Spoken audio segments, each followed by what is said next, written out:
Slán honni cherer sé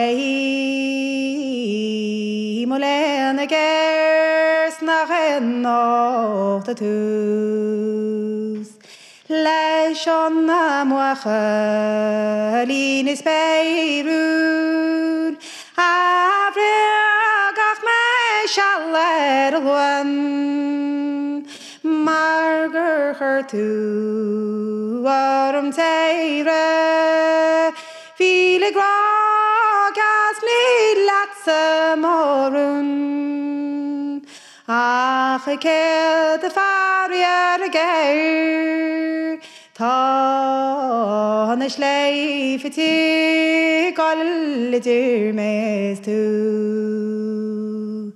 ta na gardini wasach file gragal agus michel omhein ta na pausi seo egi fasan isi vrach tu waka tu riev ni chen ha kole klarshi quale traccia ma calpin onen ore della marawem kulinalen go koshlan inein isi koshlan inein ta na perla diam samora adog mei hein is beist do moring on is chantwa halach I ward shachon in is a cholin smora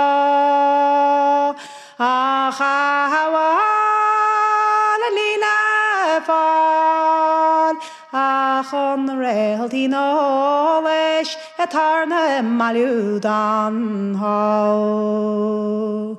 ore danyon mastorin say a golly heat ich opi blaklie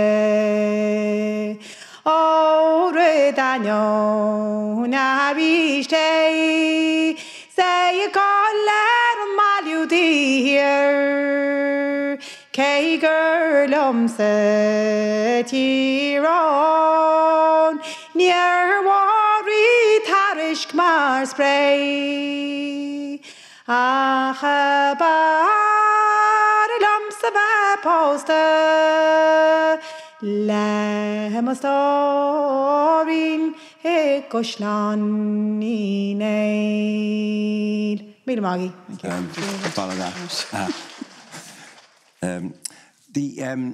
Just want to ask you two questions that might seem like they're about sociology, but I think they're about, the other way you could put it is they're about tectonic plates, that the way Ireland changed and you're catching a certain moment of it. The first one is, we're in a building here which was called the vocational school. And I went to the Christian Brothers down there, and near the train would meet. In other words, no one in the Christian Brothers ever did woodwork. The idea that a woodwork teacher would come in down there would be, as you say, considered, who's going to do woodwork? I mean, I want, that it was considered, it was a class question, that somehow people from a certain class did woodwork and people from another class learned Latin. So you're catching a certain moment where a woodwork teacher arrives in what is in some ways a sort of posh school with an ambitious, let's say, principal, with a lot of people who want to become, for example, one kid wants to become a doctor, so the chances of him studying woodwork are slim because he's really all the odds are against him studying woodwork. But this might seem a small issue, but actually a woodwork teacher arriving and a serious person bringing people in together is actually an important moment in Ireland. And you are catching that as a central drama of your novel. You're the first person that's ever asked me about this, and it's so important, actually. And I'm really conscious that we're also sitting under a beautiful painting of you in this book. Yeah, if you could just if you could just turn that inwards. I mean, I didn't.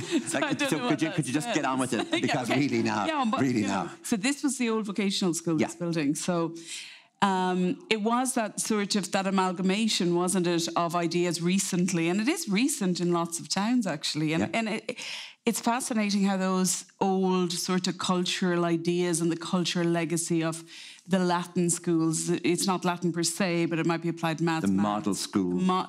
And then the schools where people learn to do things with their hands, and you're right about the class issue, because it's a very difficult, it's not a tangible issue in rural Ireland, but that was one way of denoting it, I think, or kind of understanding it maybe in a way.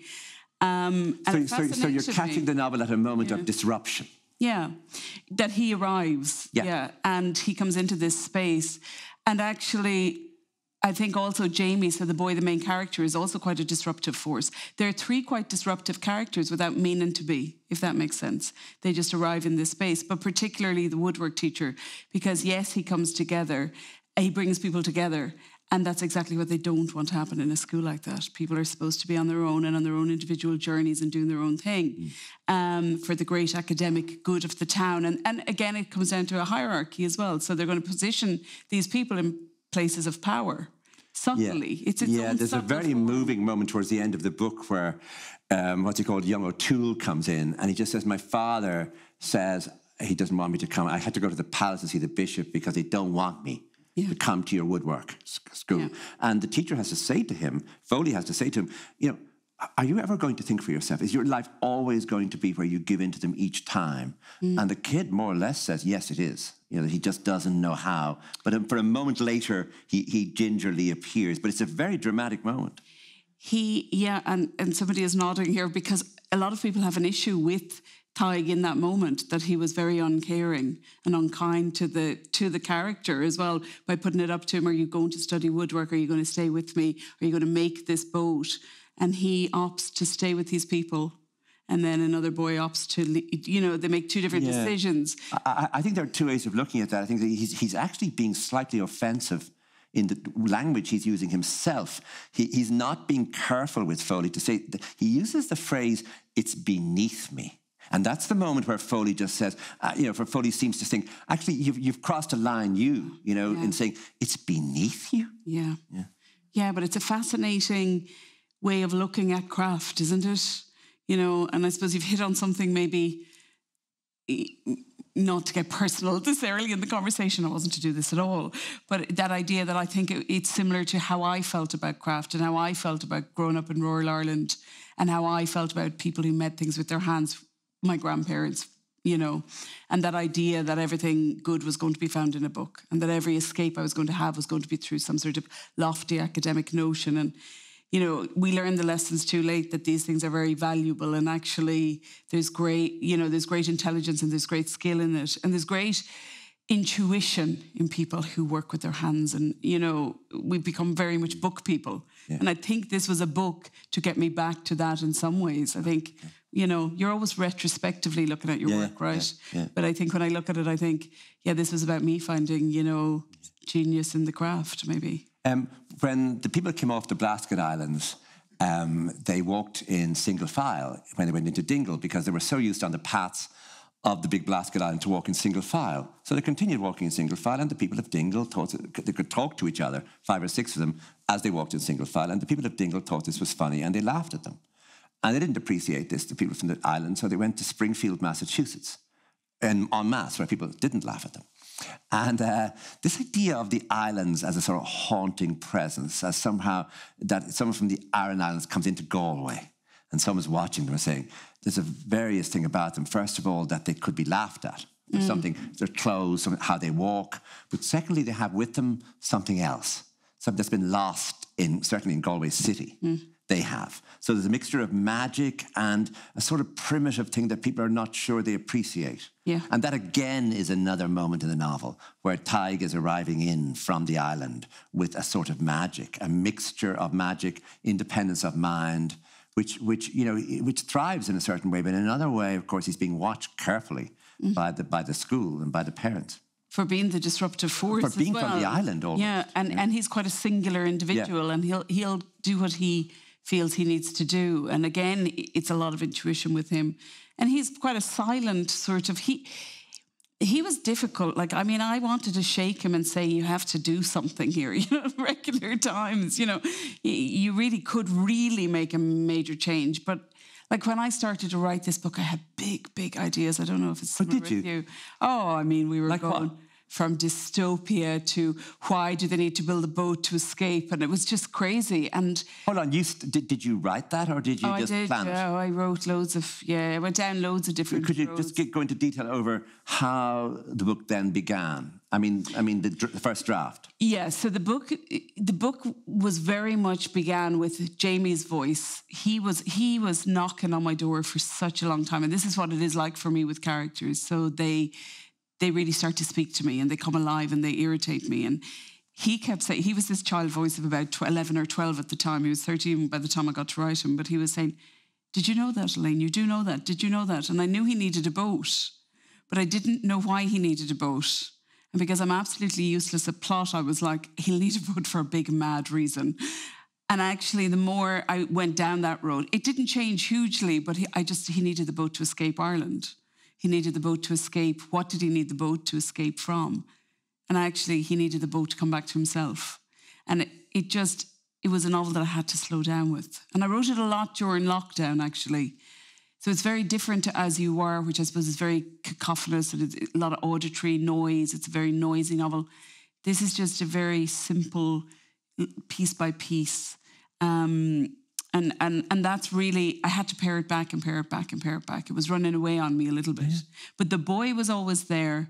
Tess was always there. The teacher meeting the boy at the same moment. So she takes off from her house, Emery Woods, and he takes off from his on the same day, at the same time, in the same moment. Both of them are filled with anxiety and they meet at a spot. And that was always going to happen. Did you steal that from Ulysses? No, because I mean that's the opening of James Joyce's novel, where Leopold, Stephen Dedalus for 3 episodes is moving in a certain direction, and he sees certain clouds. There's a particular cloud he sees, and then on the 4th episode, Leopold Bloom wakes up, and they're going to meet eventually. But the same cloud, you realize, the parallax moment that the same cloud that has been over Dorky or over Sandy Cove is now over Leopold Bloom's house. And I did think for a moment, the same two people are moving in the same direction. They're going to meet one another, and here they are in the same landscape. Can I rewind and say I did? Of course, it's totally influenced. It was absolute Martell in the Tower. Just to go back to say, this is the third moment where you're getting a certain moment in sociology and what's changing in Ireland and applying it to the novel, which is the allowing of him into the school. That he would be seen as, I suppose, special needs. There'd be a moment where he wouldn't be allowed into a proper class, and now here he is arriving. And what you've done is amazing, because you haven't just brought us into his mind in... that he is at certain moments sort of crazy, but what he is at certain moments also is he's very logical. His mind is brilliant. You can see the way he's working out the logic, not only of things in mathematics, but actually everything everyone says he examines to see if it could possibly be true. So he has a sort of a mind you can really watch, and it's consistent. It's brilliantly done, and so that you begin by imagining him. Yeah, he was very much talking to me, and I was very interested in the school as an oppressive legacy of a town with a hierarchy and regional towns in Ireland, and that idea of who's who and what's what and who puts who in whose place. I'm always fascinated by power and who has power and who gives it to somebody else and how we give away our power so easily. And I am very interested in that whole school dynamic with respect to students who would come in. I was a teacher for years, and students that would come into a school, and they go from, like at 13, they're going from religion into science, from creationism into evolution, into me for English, teaching Plath or whatever, and they move along through their day, and we're not the focus of their day. They want to get out in the yard, they want to meet girls and other boys. But I'm really fascinated by those students who come in and listen to every single thing that every teacher says, and they take it absolutely as gospel, and they don't filter it. So you're given a message, somebody else is given a contradictory message, And I thought about what that does to a mind that's so open like Jamie's, but Colm said, in Nora Webster. And then, you know what I mean? And then I went into maths, and that was very logical. And then we went in and we prayed to souls. And most students at that stage can manage all of that information because most of them aren't listening to you anyway. Yes. And that's great. But for somebody like Jamie, with a mind like Jamie, I was interested in how disruptive that must be. So disruption is very much a theme of the conversation, but how disruptive that has to be. He wants to figure stuff out. His mom died when he was born, so he doesn't know her. He wants to figure out energy around dead people. He has a lot that he needs to figure out. And the school just isn't equipped to manage a boy like him, I think. Not fully. But it lets him in. It lets him in, yeah.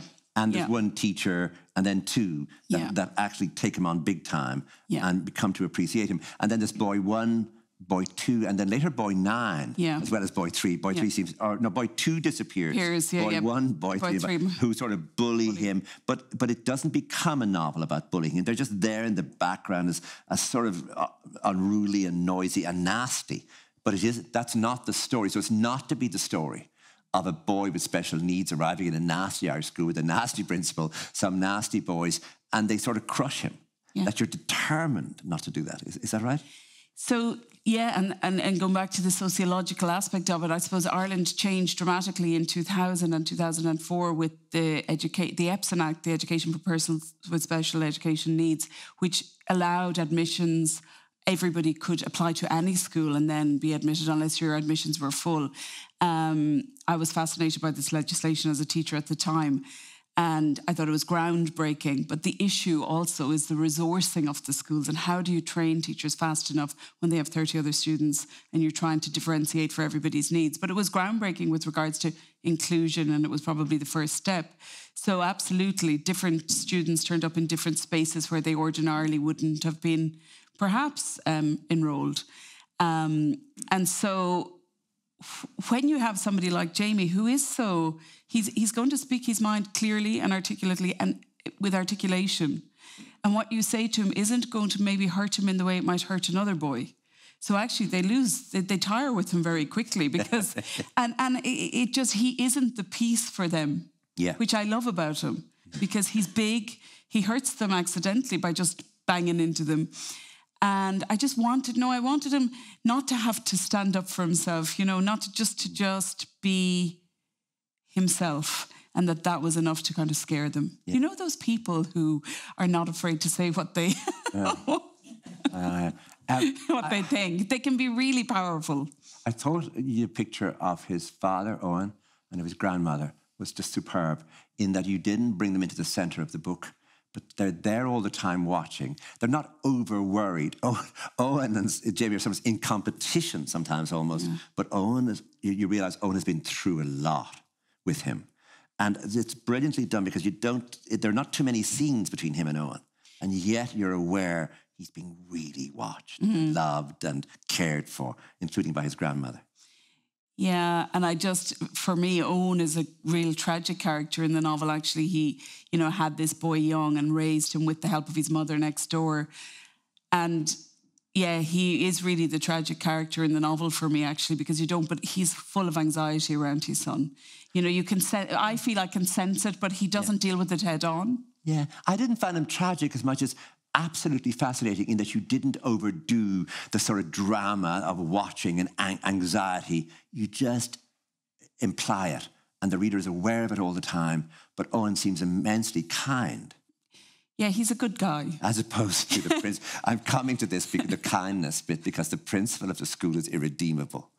And he's one of those people that I think a lot of people might recognise. A lot of us have worked for people like that. But the lectures on masculinity, the fact that he's bringing this into the open, and he's talking to this boys' school about, don't be sissies, don't be with girls, you realise this is actually what we're, he really is one of the nastiest characters in Irish fiction. And fiction, isn't he? This priest. He's such a watered-down version of the original Fox. I thought you were going to say of someone I know well. Oh, no. No. Oh, sorry. Let's go back. He's one of the most... I interrupted you? No. He's a real watered-down version of Fox. Like, in the end, it's all with him, when you're writing and you rewrite them and you look at them and you have to, be three-dimensional about it, and sometimes there's a kind of an inclination with a character like Fox to be two-dimensional, and maybe I was a little bit at times. But his threat, his bark is worse than his bite in a way. So what is his power? Who gave him his power? If we challenge him, what will become of him? And actually, there's not a whole lot of substance to him at the end. He gives his big speech from his pulpit, and he has the power to do that because he has the microphone at that time. But lots of them aren't really listening to him. And you just think, I think you're just not going to actually be very effective. I love that we don't see him alone. And I love that we really don't see him functioning in any way generally in the book. That the power of that is given back to Tig. Yeah. The boat builder. In other words, the novel takes the power away from this very nasty priest and gives it this visionary figure. Now, I'm interested in the idea of visionary because I was talking earlier about sociology and you're getting Ireland at a certain moment. But it seems to me you're also, by building a boat in the west of Ireland, they did that boat is going to sail, that you're following a very old business of, let's say, storytelling or myth-making, that there will be a boat and the boat will be mythical, magical, powerful, and also will have a quality of redemption about it. Yeah, and I think that's exactly what happens to it because it's built in the space of the school. It's built within the school. So it's that idea of building something very beautiful and transportive in this space of oppression. And in that whole idea, I suppose maybe I wasn't really thinking this when I wrote it, but, like I said, retrospectively, maybe I am trying to do something, turn the thing back inside out or outside in again, with all the what has happened with the church in the last, 50, 60, 70 years with respect to within the school to build something beautiful and see, can we move it somewhere? I don't know. Maybe that's putting too much on the book, to be honest. Yeah, but I think the book has more. I think you put more on the book than that. Because not just about, in the woodwork room, they built a boat. It is that this boat takes on these qualities which seem it's going to redeem everything. It's going to actually... But I want to go back to this thing. The boat is a boat. Before it's symbolic, before it's a piece of gold. It's I noticed words that you must have really thole-pin. I mean, give us thole-pin. I don't know. In Enniscorthy we don't have currachs, so maybe we need explanations of how to build. How do you build a boat? I mean, how did you find out how to build a currach? Oh, stop. The sweat, it was so stressful because I was so conscious of the weight of centuries with this. So it's just a fascinating machine, a currach, because it's so vulnerable. You can put your foot through it if you don't sit in it properly, and yet it could have transported animals upside down or pulled them after it. And it was absolutely a vessel for survival, and when I went to research it, and I asked and I went and I met with boat builders, they were coy, and it's difficult, to say, just show me how to build a boat. And there are so many different variants of the currach. And there's even one, a Boyne curricle that looks like a soup bowl. And the whole... I didn't know. Yeah, and from the whole West Coast, from Donegal right down, there are different types and different styles. So I decided the safest thing I could do is build a hybrid. So there's a little bit of lots of both. Yeah, I can see what you were doing there. But I mean, getting words that the thole-pin, I suppose, is where you put the oars, the thing that holds the oars. I would call it the thing that holds the oars. But it's there a few times. This word thole, thole. Nice word, though, isn't it? Thole. Yeah, I like it. Very masculine. Yeah, it's Seamus Heaney has a big essay on it in the introduction to Beowulf. Yeah. That it's in Anglo-Saxon.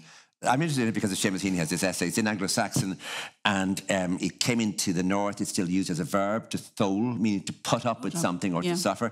And then you have it in your. I loved it. It's in Sing, the Aran Islands, but it's the only place I've seen it. But is it in common use? No. Right. No, yeah, only in literature, I think, for me. And also just research. So there was there's some stuff in the National Archives. But of course, there's currachs all over the west of Ireland. There's half and bits of them in grass, and you can touch them. And I'm obsessed now with going along and looking at them and seeing, was it rods, or did they steam the lats, or did they use the rods? But hold on, how do you know any of this? From just research. But did you go out to the islands and hang out? Yeah, well, we would have grown up going out to the islands on holidays and stuff like that.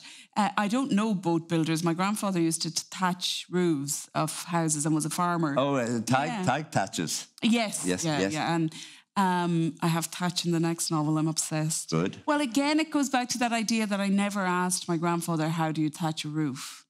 How do you milk a cow properly? I tried, but did it badly, because I didn't want to know. And then suddenly they're gone and now I want to know everything.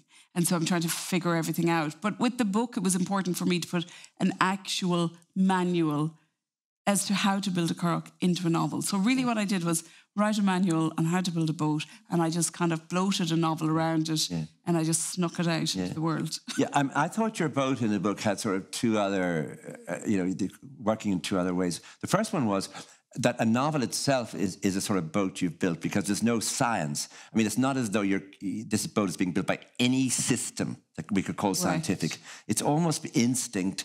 And of course, Jamie's worried about this because it doesn't work theoretically. It will leak. So that the first thing it is like a novel itself. It's sort of handmade, man-made, homemade, woman-made. And but the second thing, of course, is it breaks down all of Jamie's problems about reality. In other words, that door is only a door if it's fully tested and measured as a door. Right. It doesn't matter if it works or not. It's the theory of it that, and suddenly over months in this school, it's not as though he's been taught to build a boat. Mm-hmm. He's been taught to watch how contingent, how it could go wrong. It's not exact, but it might work, and it's all the better maybe for being, that the hide is stitched or that nothing is fully, I suppose, perfect. Scientifically, nothing's fully perfect. Mm-hmm. And that has enormous implications for him, but also for the reader. Yeah, I feel that like between my generation and my parents or grandparents, we became very book obsessed, and that we had to know exactly the right way to do things or to research things correctly. And, there'd be a lot of showing you how to do things rather than any actual vocalization of it, if that makes sense. And the idea that we would learn off someone that used their hands without them having to even verbalize that they can show you, tactile. And that tactile ability to learn is as intellectual and as intelligent as, someone who can learn auditory by an auditory way of learning. Yeah. And that's not always respected in the same way, I feel. So Jamie had to learn to trust. Now, he was not happy. No. He was not happy, and he's still not happy. I mean, no, he's still after the book. I can see that he's still, yeah. He'll be worried like it didn't fix him in any way, shape, or form, but he had to. I know it's brilliant the way it isn't. It isn't as though it fully makes him into, It was one of the most chaotic times of his life, I'd say. Yeah. I'd say he never wants to see another boat being built, but I think that's probably true. Yeah, you're writing a sequel. So I was going to ask you about at what point in the writing of the book did you make those sentences that don't begin with a capital letter? You have a sentence, and then for about 4 lines, it could be like something in a poem. Was that there always as a method? Yeah, I write like that a lot, and I think for me, I'm constantly trying to, play with form, play with phrasing, play with pace. And utterances and the way that people are frenetic and frantic, and to try and capture that in writing, if that makes sense. Yeah. And not in. I'm very suspicious of narratives that begin and go through nicely and end. I'm suspicious of who gave me that style and that form, and who says to me that that's a novel. It's not the way my people speak. Or I have ever spoken. But it's not the way the poet. It's not the way the poet also writes a novel either, is it? No, but I think that can be very unfair on the reader as a poet to give a book with broken up, fragmented. Yeah, but it really works. Yeah. I mean, it's not just a poet coming and saying, "Here's me." It is actually it is integrated. I think very beautifully in the text. Well, thank you, because I know it can be difficult. But I think that's I would imagine. But there are a whole lot of things I want to ask you. Now, talk to me about grief. Because the book I was going to say it's laden, but it isn't, of course, because just each one has their own sorrow, their own loss. They carry it in very different ways, but there are moments where, with the drunken father on the street on Christmas Eve, but also just that everyone has their own version of who was lost in the earlier generation and how, what it meant, all these palpable absences in the book. It makes it could load it with sorrow, but oddly enough, everyone just carries it as though it's something that belongs to them. It's sort of natural. Natural, is that possible? Yeah, well, I think it is. I think death is natural and it feels very unnatural, but I think, we're all terminal cases, was it Bukowski that said that? Oh dear. But we are, I suppose. Loneliness is something that I consider a lot. I just feel that it's not given space often for people to be in a state of loneliness or in a state of grief. And I think for anyone who works in a community situation, whether it's a school or a hospital or, in those kind of community jobs, I think grief is all around us. In a classroom situation, I had the most extraordinary students that had the most extraordinary loss as young people, and they carried it lightly in that situation because that's their public situation. And I just thought it was extraordinary. And I did want to explore it, how people have to come into a space where they meet each other. So it's not a real novel about the Irish family that a lot of Irish novels are. It's about strangers actually meeting. Yeah. Because there isn't the weight of that when you meet a stranger. You can have it, but you can find other things to talk about. Oh, right, that's fascinating. Family. So that the way of holding it lightly is that people don't have to live with it because they have to go out with it and they can't constantly project it. Correct, yeah. And well, they could, I suppose, and it would be very human to do so. But they could do it once, Yeah. But I think that's it. And I think, I've heard you talk about loss and loneliness and how you've dealt with it also in your work. I mean, it's just there. If you're writing humans and human interaction, it's there in everybody's story. But it's so profoundly heavy and tragic.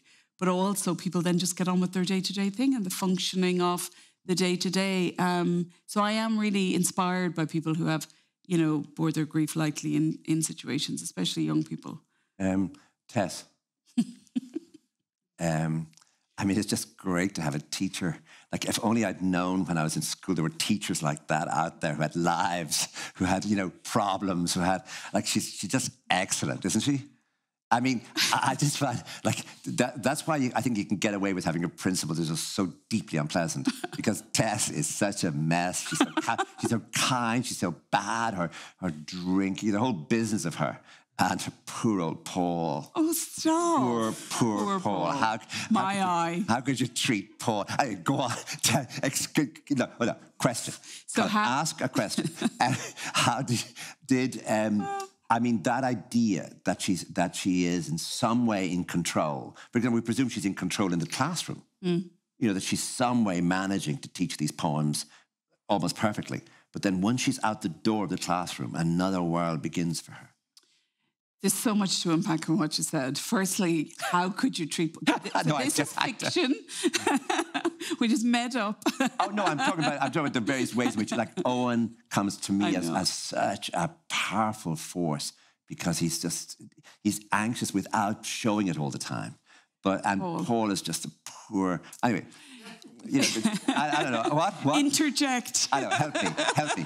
Get me out of this, would you? Well, actually, Paul is a product of the school.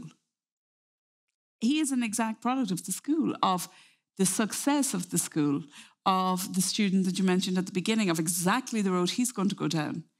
Walk into a marriage, everything's fine, I'm good, I'm providing, I'm fine. This town has taught me who I am, and that's who I am, and I don't see my wife with all her loss. I see her. And he's not a bad guy. He's not. He's just disconnected from her pain completely. And she's in a state of... I think she's frozen completely. I think she's just in a state of... And she can function fascinatingly in her professional life. Yeah. Now, to go back to what you said about you wish you knew that teachers...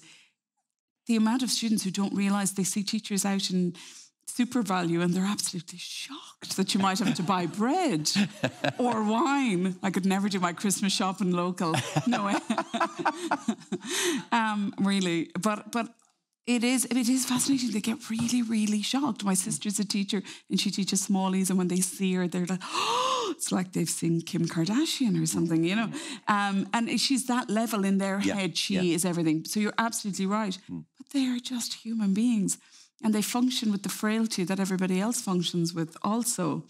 And they bring, and actually, again, to go back to the front-facing thing, they bring all this pain often because they have lives and they've had loss and they have sick children at home, or, you know, they're going through difficult marriages, whatever, you know, is going on. And it's all concealed, and they have to face 30 teenagers and keep it together. Nowadays, you know, I know it was different.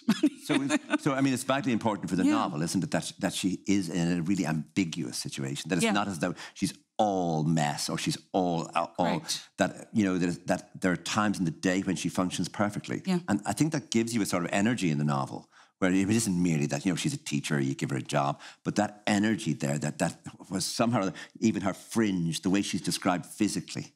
That all of that is somebody managing and not managing at the same time. And the marriage is almost good sometimes. Yeah. Well, it could almost function. Yeah. And you could almost allow it. Yeah.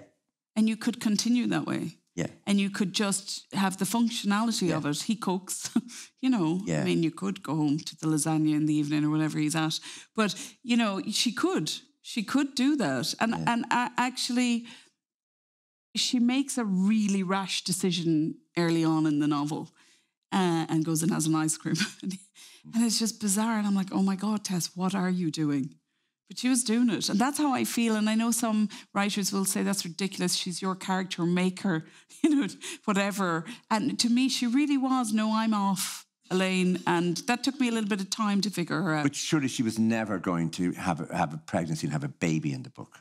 Never. No, that was never going to happen. How she even got on the cycle of the IVF with him was just, again, she was bringing everything in her life to a moment. Yeah. And I'd like to think everything I do is quite open-ended in books anyway, and there's a lot of, you know, you can project yourself onto any of the characters in ways that none of them will ever do what you want them to do.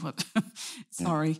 But with her, I wanted it to be about her making her own decision in the novel in the end. And I think she does, actually. There's a lovely tiny decision, but it's a big one in a way. There's a lovely sentence towards the end of the book where you use a cliche. I can't remember. I wish I had. And you say, for once, a cliche could be accurate. Oh, I don't. No, but you actually say that. I mean, you actually write that. And I'm trying to think of what the cliche was. Oh, I'll find it in a second. I'll find it in a second. But the lack of cliche in the book, I mean, the fact that you know, I suppose what governs the book is your subtlety. In other words, that you're not going to solve the problem. You're not going to say, here is each person, and we're going to watch them doing their best or their worst, and we're going to then see how. You don't think like that. No. You think in a much more subtle way where I need to show her, you know, suffering. I need to show her teaching, but I'm not going to solve anything. I'm not going to give you how she comes out right or worse in the end. And the same with the boat. The boat is not going to solve Jamie's problems. It's going to give him something that might be memorable for him and thus for the reader. Yeah. My maths teacher in school, so obviously the maths of Marianne Mirzakhani were very important to the structure of this book, but if I had to explain them now, I don't know, because it was so long ago, but it was. And actually, you at the beginning of the conversation, you said about Ulysses and Stephen and Leopold. Mine was a billiards table, which was how Mirzakhani actually proved some theory. Anyway, that's it. You mean the theory of chance and theory of possibility? It was geodesics on hyperbolic surfaces or something, I think. No, I don't know. This is probably totally much studied subject in Enniscorthy. So you know you're fine. You're in the right place here. Well, she won the Fields Medal, and I was just obsessed with her and trying to figure out what she had done to win the Fields Medal, because she was the first woman Fields medalist, and I studied her, and I'm still at a loss. But it looked beautiful anyway when she used to stuff the corners of the billiards table and set balls off in motion. So I thought, you set Jamie, you set Tess, they hit each other, they and the strictures of the town is the billiards table. And Emery is this table, so everyone keeps clashing against each other, but they're all stuck in this space because the holes are, and it could go on for eternity like he's perpetual motion machine. I've totally gone off the point now, sorry, but there was no, keep going. I mean, this is. But you know the way people hit off each other on a day-to-day basis and all that, and I thought to myself, what if someone just jumped off the table? What if the ball just went off the table? Where would it go? Plato's cave thing, get out and see. But they didn't actually, so you're absolutely right. There is no resolve to that situation. You just keep going with life. And, you know, sometimes novels can cheat us with that, can't they? With the idea that there is resolve and that it ends in some sort of big climactic way. Yeah. Life doesn't end like that. People have regrets. People die lonely. So this is very bleak. People can be very happy. Life can be great. You can go dancing. But, you know, that idea of nothing is ever fully resolved and it's okay. But you are working with folktale and with myth, not only about the boat that will sort of go out, that is handmade, that is made with a sort of skill and a sort of magic, but there also is the idea of the roving gypsy that the fellow comes in from the island. He's mysterious. He thatches building. He knows how to build a shower as well as a boat, and he doesn't seem needy. No. And yet, Tess, you see that he's almost a dark figure. He's a Heathcliff figure almost. He is. And without trying to be. And he's very practical, and you can just see that Paul hasn't a chance beside him as regards winning Tess's heart. So, you know, it's out of that triangle. There was a dark figure came into the town, and the woman and her husband were walking, and for one moment she caught his eye. You know, that's it. That you are actually using, I suppose, archetypal ideas as well. Yeah, and it is that idea, and Heathcliff is probably quite accurate, because, I mean, I did crush hard on Heathcliff for a long time in my younger life. I did think that about you. I wouldn't be stupid enough to marry a Heathcliff, but I could look at them. But it is that guy that can turn up and just do things silently and make stuff and fix things. I think every woman needs someone who can fix everything. No, scratch that, I'm joking. I can fix things for myself quite well. But he just is, he's very handy. And again, I gave it to the guy that could make the thing, the tactile learner. Yeah. You know what I mean? I didn't give it to Paul, who was probably prefect, head boy. You know, I didn't give him the success. No one has great success, but there's a subtle beauty in the way that Tig lives his life, simply. Yeah. You have enough already. Yeah. Everything you need is here. You can find space, make with what you have. Does that make sense? Yeah, do you know Skerritt, Lee McFarlane's novel, which is, you know, about elemental clash on an island between the forces of the church and the teacher? Yeah. You're very careful not to make it into, the man comes from the island, he knows how to build a boat, but the principal of the school knows how to stop him. And that becomes the drama. I just love the way you keep avoiding those dramas that would be so easy to do. Yeah, because that's the other fascinating thing about people that I've learned, is they actually will avoid the public conflict. And it will be quite a private, subtle sort of taking down of people, which is the scene where she, on Christmas Eve, when her father is there and she meets the father, and then the crowd are watching the play of this. And it's just that moment of subtlety where she decides, these are not my people. And I don't have to sing for my supper with this group of people. So she makes actually a very courageous decision in that moment. Very big night. Fight or flight moment, that one. Even though I really try to avoid them, because I hate fighting. With that scene, I mean, it's so well done. Who's drunk, who's sober, who's posh, who's not. And she's in the middle, in between them. Caught absolutely between these two forces. Was there a lot of rewriting in that? Or was that, I mean, because it just seemed so beautifully made. No, that one sort of came to me, that sang to me, that scene. That was very kind of Balya Gungaira, Murphy-esque kind of moment for me, and I kind of felt it was very much in his place when I wrote that. So that was one of the scenes that just kind of came very quickly. We haven't mentioned Tuam. We haven't mentioned Tuam because you don't mention it. I don't. You mentioned Galway. You mentioned Galway. And I'm trying to work out like where the river is, and then I know you're from Tuam. You just mentioned Tom Murphy, so it was obviously important. I mean, you know, because in Enniscorthy, Peter Murphy writes novels, and I write novels, and I call it Enniscorthy, and Peter doesn't. And so, you know, it's just a different way of thinking about an actual topography. So I'm from Athenry, but I taught in Tuam for years. So I needed a town that was industrial, but with a beautiful river that was close to the sea. So anyone that's familiar with Galway knows that West Galway is a very different space to East Galway. So I wanted the kind of the grit of the agricultural, that town that was hard done by during the kind of the bust after the Celtic Tiger and so on. So like I couldn't put it in Barna. I mean, that wouldn't work. There'd be too many. Well, I better not say that.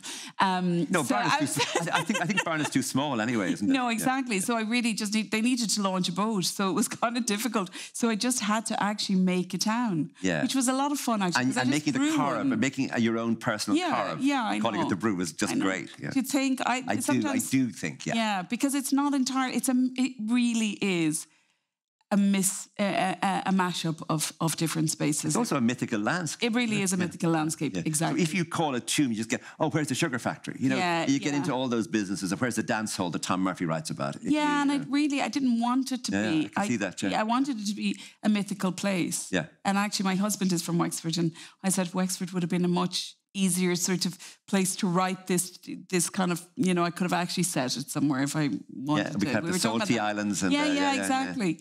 But no, it just became, and also I never named the island either. There's a lot of islands off Galway, so that I didn't, maybe I was protecting possibly myself. Yeah, I understand that. Maybe. Thank you very much. Thank you. Gurmí mag of Rish. All right. Majin mocht o haus mach brucha loch Elaine. Oma saura chach son crivlen ash is a bonte minere. Hashtag tree while chipot is her bonte minere ke often mash achn cool and jazz left on ye gallon lay near prognostoca cap na clock my story no gone spare fall or she's go try egg false go bor on air vi kalang krute ekenlik Sarah wacht bo jas skeiv do rog bor ganer when you sit jas left on ye gallon lay da he on rido he slamash vinche last nor Magale vistam we have got pras maravli nachas carne shay dorchilum sa emi wem serhul may rake ninny the chacht no sal chacht left on ye gallon lay Majin mocht o haus mach brucha loch Elaine. Anna saura chach son crivlen ash brucht bo jas skeiv hashtag tree while tiport brucht bo jas skeiv Do rog bor gan vinnes tas left on ye gallon lay.